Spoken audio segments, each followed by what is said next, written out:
Yo me siento con mucha humildad, muy honrada de estar aquí, sobre todo acompañada de personas que han hecho historia en nuestro país y responsables de los éxitos de este país, de la patria que tenemos todo. Agradecerle a mi profesor. Muchísimas gracias, procurador, por invitarme, porque para mí es, como decíamos, algo que llena mi alma poder expresar lo que está, bueno, ya no tan joven, porque realmente no soy tan joven, pero muchos dicen que sí, soy una joven ministra, siente, y la visión que tal vez la generación a la que represento tiene del país que nos espera y del país que tenemos que construir. Y me acojo a los saludos protocolares, en especial aquellos que han sido de digna admiración por muchos años para mi persona. Gracias por acompañarme el día de hoy. Les doy los buenos días y empiezo diciendo, pues tal como lo dijo el procurador, que el 20 de diciembre pasado yo tuve el honor de dar un discurso a raíz del 34º aniversario de la Operación Causa Justa, la invasión estadounidense a Panamá. En ese discurso yo expuse varias ideas, algunas más ortodoxas que otras, pero todas articuladas a partir de una perspectiva que está fuertemente relacionada con mi identidad, específicamente con mi edad. Y quisiera también hacer la salvedad de que la opinión plasmada en esta ponencia el día de hoy no es la posición del gobierno del que formo parte, ni tampoco es una posición oficial relativa al cargo que desempeño, pues es la postura y el análisis intencionalmente académico de una ciudadana panameña que pertenece a un grupo etario que está jugando y jugará un rol crucial en la construcción de nuestro país en adelante. De igual importancia es rogarles que, por más provocadoras que sean las ideas que expresen el día de hoy, las mismas se reciban desde una perspectiva fría, madura, abierta y saludable, desdoblada del querer ser político o la inclinación partidista de quienes la puedan recibir hoy. Así que déjenme comenzar por el principio.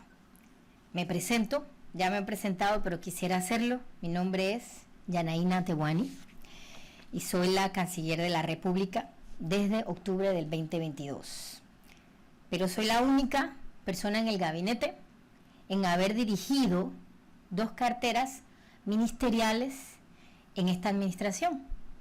Pues fui también ministra de Gobierno de 2020 al 2022, cuando fui designada canciller. También, y aquí viene lo importante, soy la canciller más joven del continente.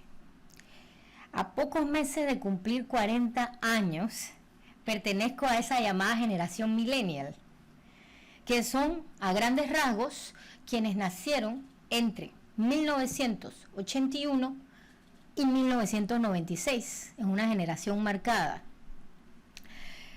Y yo estuve aquí por eso, en cierta medida, porque ese día, en el Jardín de Paz, armé mi discurso en torno a una simple realidad.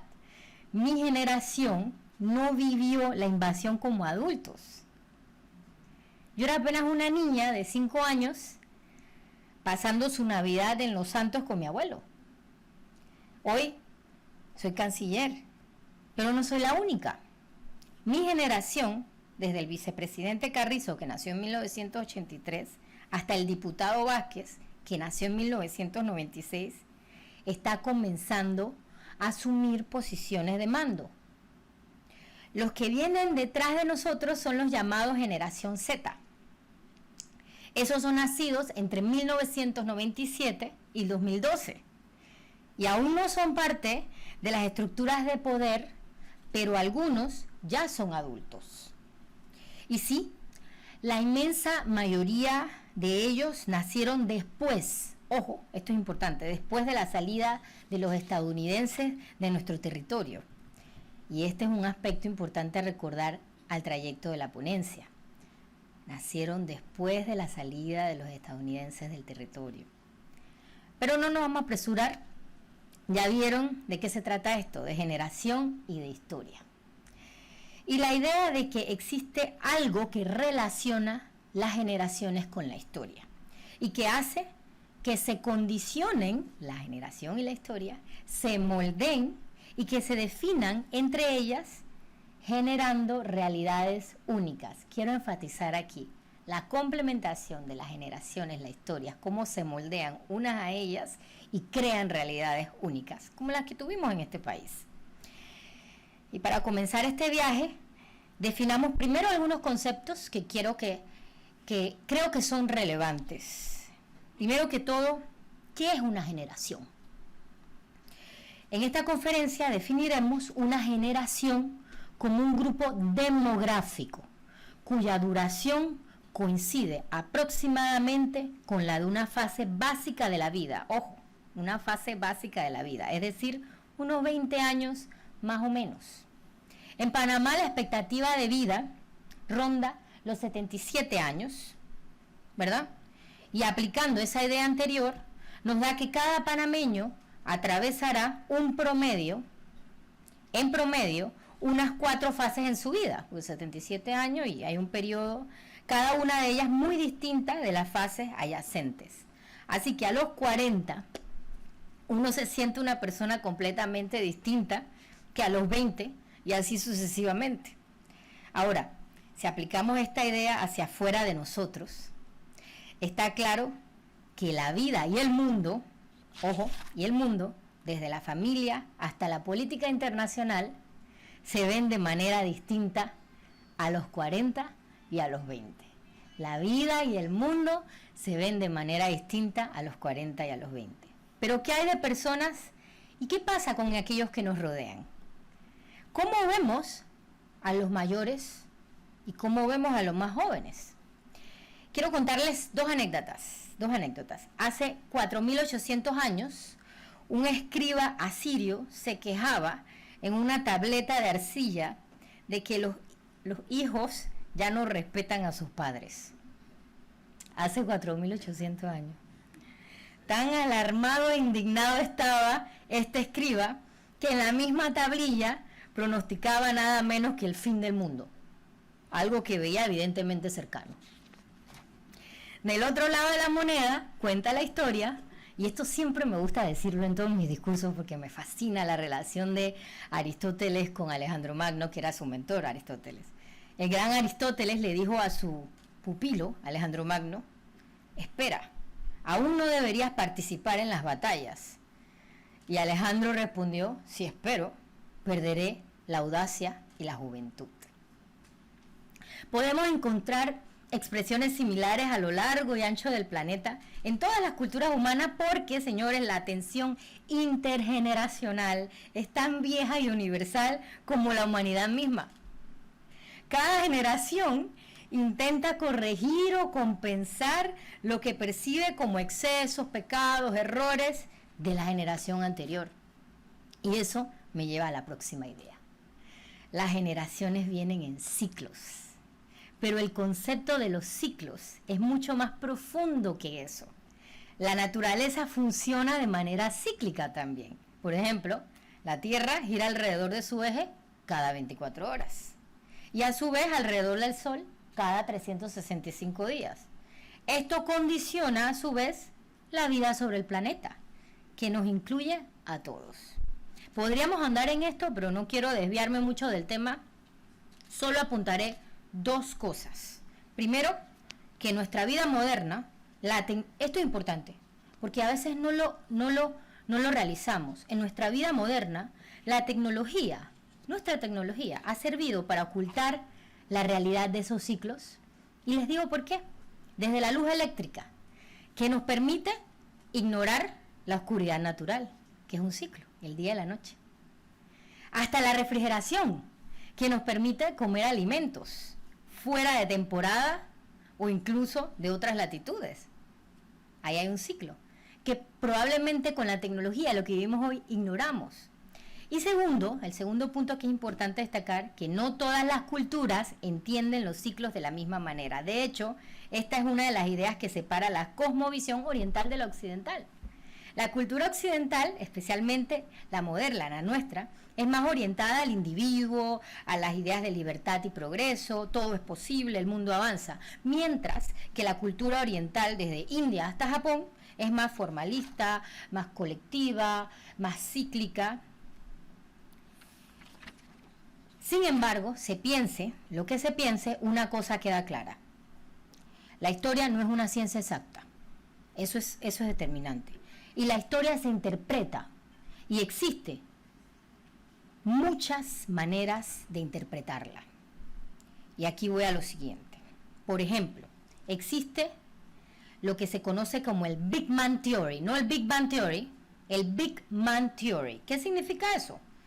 De que la historia la forjan los grandes hombres y mujeres, conquistadores de mundos, conquistadores de almas, que mueven la historia humana a base del espíritu, carisma y fuerza de voluntad. Otros dicen que estos hombres y mujeres son meros productos de la época, productos de la historia, y que esas épocas son combinaciones complicadísimas de factores que van desde la geografía a la tecnología. Entonces vemos dos conceptos, que la historia la forjan los hombres y otros que esos hombres son productos de la historia. Bueno, vamos a decir que la interpretación que vengo a ofrecerles el día de hoy es que un concepto más híbrido. La recuperación del canal, y aquí voy a entrar en materia, por ejemplo, no se puede entender sin el liderazgo, la personalidad y el carisma de Omar Torrijos. Pero, de la misma manera, el análisis de sus características personales no sirve de mucho sin entender no solo las circunstancias históricas en las que nació y vivió, los seres humanos que lo rodearon y la lucha multigeneracional de todo un pueblo.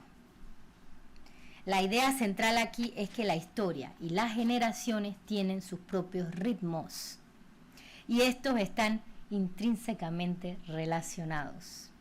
La historia moldea a las generaciones y las generaciones producen individuos que a su vez moldean la historia. Paso a la segunda parte de esta disertación.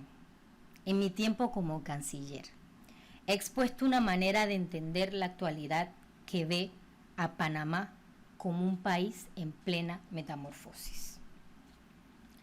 A lo interno, el Panamá que están haciendo es la confluencia de dos dinámicas, la histórica y la demográfica. La primera, la histórica, es el hecho innegable de que Panamá alcanzó su principal objetivo geopolítico del siglo XX con la recuperación total de su soberanía. Eso fue en el año 2000. Esto pone a Panamá en un grupo selecto de países, y no crean que es normal, o que cualquier país alcanza sus objetivos geopolíticos. No. El mundo es muy difícil y a veces cruel, y no todos los pueblos tienen la oportunidad de lograr su más grande anhelo. Panamá lo logró. Esa es la histórica. El Panamá exitoso del siglo XX sucedió a otro Panamá, que es la construcción de un concepto que hemos hecho, que fue el que conquistó su independencia política en 1903. A esos Panamás, en algún momento quise llamarle el Panamá 1.0 y el 2.0. El Panamá 1.0, el que conquista su independencia política y se convierte en la república. El 2.0, el que llega a la conquista de nuestra soberanía, y el 3.0 es lo que tenemos actual. ¿Qué tenemos ahora? ¿Cuál es nuestro más grande anhelo después de la conquista del canal?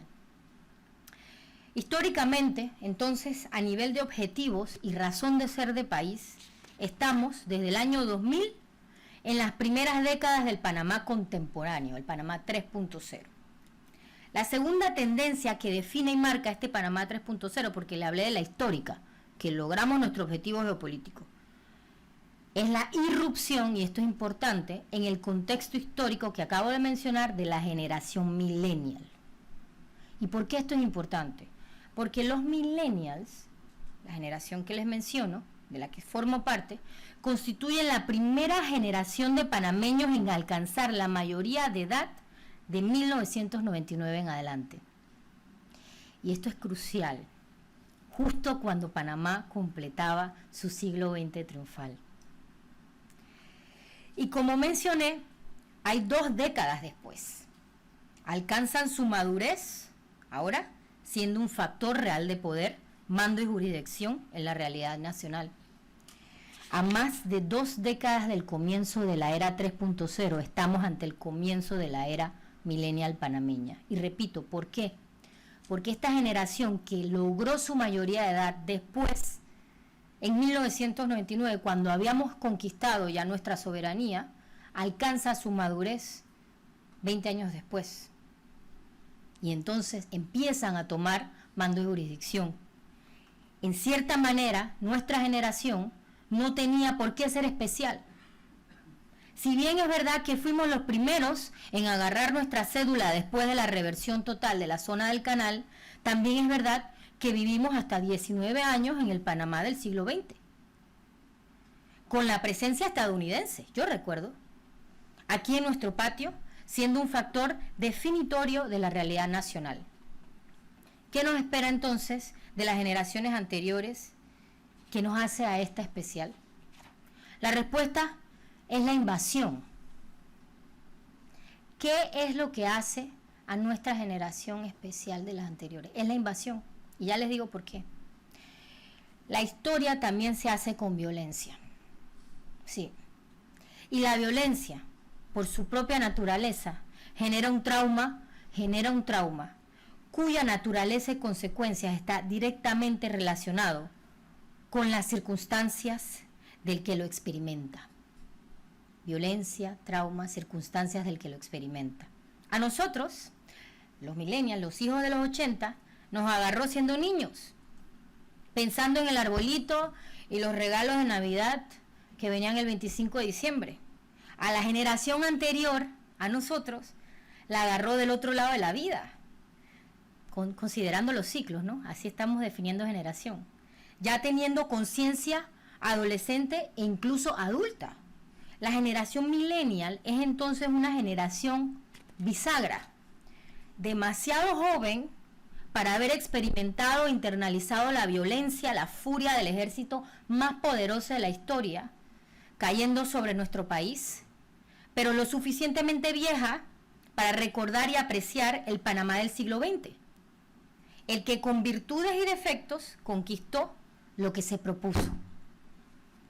Esta singularidad histórico-demográfica nos pone en una posición delicada, de extrema responsabilidad.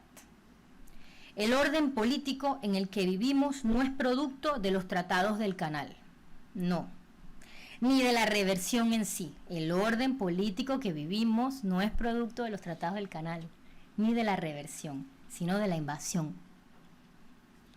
de la violencia extrema a un pequeño país, de una invasión extranjera en el trauma que creó en nuestra sociedad.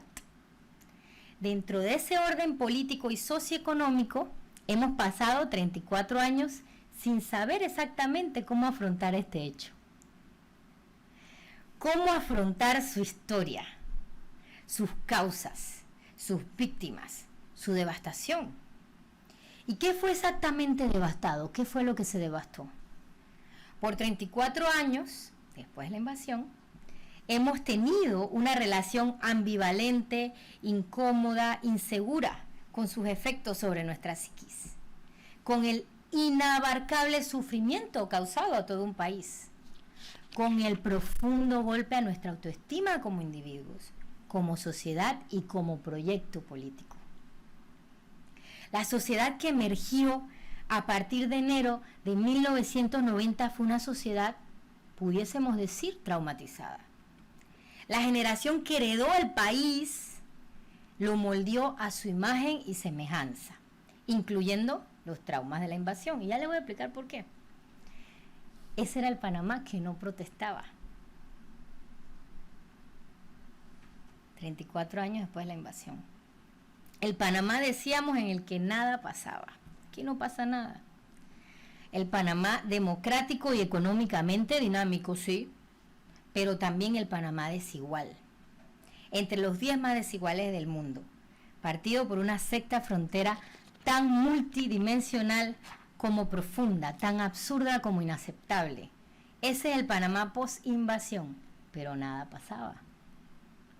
Hoy, en Panamá los jóvenes hablan de emigrar. El país explotó en julio de 2022, sí. Yo era ministra de gobierno, lo recuerdo muy bien. Y de nuevo en octubre de 2023, era canciller, también lo recuerdo bien. Hoy miramos todo el futuro, todos miramos al futuro con alguna preocupación, ¿sí? Genuinamente asustados por el futuro, preguntándonos qué pasó, qué cambió después del julio 2022 y octubre del 2023. Y allí entonces vengo a decirles que como representante de la generación bisagra, la que conecta a los que heredaron el país en 1990 con los que aún no asumen el mando, los que vienen detrás, déjenme repetirles lo que les dije el 20 de diciembre. El Panamá posinvasión se está agotando. La invasión fue un parteaguas de la historia nacional. Un evento, ya lo dije, violento y traumático. Ese evento es necesario enfrentarlo. Es necesario procesarlo, internalizarlo, pasar la página y superarlo. Y yo, Yanaína Tehuani, no he venido aquí a decirle cómo hacerlo, pero sí considero que mi generación, los que les he mencionado, es la primera en tener la oportunidad de mirar hacia atrás por las características únicas que nos tocó vivir, mirar hacia atrás, de enfrentar ese hecho desde el otro lado del trauma, con una distancia temporal que hasta ahora ningún panameño había podido tener, y con un equilibrio histórico con el que la generación siguiente no podrá contar. Repito, con un equilibrio histórico con el que la generación que sigue no podrá contar. Por los dos elementos de que vivimos la violencia, pero como niños, no nos tocó internalizarla y sentirla, pero vivimos el Panamá de los 90 que todavía mantenía la presencia estadounidense. Y ese desafío, señores, sí, es enorme. Y tener una oportunidad no es lo mismo que aprovecharla. Y ya voy finalizando. Esta generación, la nuestra, tendrá que construir, pero también reconstruir. Y construirse. Tendrá que construir, reconstruir y construirse. En ese sentido, debo decir que existen algunos indicadores que me preocupan. Partamos de un hecho global. La generación millennial también es la primera en estar oficialmente peor que la generación anterior desde la Segunda Guerra Mundial. Esto no lo digo yo, lo he estado leyendo. La generación millennial es la que está oficialmente peor que la generación anterior desde la Segunda Guerra Mundial. Así lo han destacado algunos estudiosos de las distintas generaciones que van tomando control en los mandos y jurisdicciones en el mundo. El momento que nos ha tocado a nosotros es el más convulso y complejo que se recuerde en varias generaciones, con los debates más profundos y trascendentales en más de un siglo. Un mundo en el que todo, incluyendo ideas que pensábamos universales, están en duda y están siendo cuestionadas. Y donde nada se sostiene. En Panamá, esta generación se encuentra con un país que también está amenazado existencialmente por la destrucción del Darién, por los efectos del cambio climático sobre el canal, ¿sí? Y nuestro modelo de país también, por el crimen organizado, por un colapso intelectual y educativo inédito, y allí le doy la razón, señor procurador, y por un hartazgo palpable con el status quo que va desde las protestas del 2022 y 2023 hasta el demoledor dato de que el 78% de los panameños no se siente motivado en su empleo. Imagínense. Y que el 45% aplica la renuncia silenciosa. Y volvamos a ponerlo frío en perspectiva en un ciclo y no en un gobierno. Esta generación que deberá estar a la altura de su predecesora, que deberá tomar las riendas del país en el momento más delicado de su historia, piensa también en emigrar, más que ninguna otra de sus predecesoras. Los panameños no emigrábamos. Pero según estudios e informes, esta generación nuestra sí quiere emigrar. Y es un momento tan crucial para nuestro país. Y sus inquietudes y prioridades también son reveladoras. El miércoles pasado, en el debate presidencial organizado por y para los jóvenes, no hubo una sola pregunta a los candidatos sobre política exterior. Tampoco sobre el estado del mundo o de la región. Ni un solo comentario sobre la estrategia de país. Se le preguntó a una candidata si consideraba que Nicaragua o Venezuela eran una dictadura. Esa es la superficialidad del debate. La situación es preocupante, sí, pero no todo está perdido. Como millennial, déjenme aportar brevemente un par de ideas para que salgamos de aquí un poco optimistas también. La primera es que debemos conectar con nuestra historia, y es exactamente lo que usted dijo. Parece que hubiese leído mi ponencia antes. Tenemos que conectar con nuestra historia. Debemos recuperar el amor por el conocimiento, impulsar el renacimiento de un sector académico fuerte, desde las universidades hasta el periodismo. El culto a la ignorancia, la superficialidad, la apariencia, debe detenerse. Solo así podremos recordar y reforzar la noción imprescindible de que somos parte de algo más grande que nosotros, a nivel individual y generacional. Ese algo más grande que nosotros es Panamá. La segunda, buena, digamos inspiradora tal vez, es que es alentador que las generaciones post-invasión no tienen miedo de decir lo que piensan. No tienen miedo de salir a la calle, por ejemplo, a protestar. Y si bien es difícil, esto es importante, difícil discernir qué tipo de país ellos quieren exactamente. Está muy claro el tipo de país que no quieren. Esto es un método teológico antiquísimo llamado la vía negativa. Es la manera como, por ejemplo, se hacen las esculturas. Cuando le preguntaron a Miguel Ángel cómo había esculpido la estatua de David, contestó: fue simple, quité todo lo que no era David. Señores, a las generaciones post-invasión nos tocará construir un nuevo país, y así como Miguel Ángel, es posible que lo hagamos quitando todo lo que no es Panamá, desde la corrupción endémica hasta el modelo transitista. Señores, el desafío es enorme y la historia no garantiza finales felices. Lo importante es entender lo que el presidente Franklin Delano Roosevelt llamó un tiempo y dijo: un misterioso ciclo en los acontecimientos humanos. A algunas generaciones, dijo, se les da mucho. De otras generaciones se espera mucho. Esta generación tiene una cita con el destino. Muchas gracias.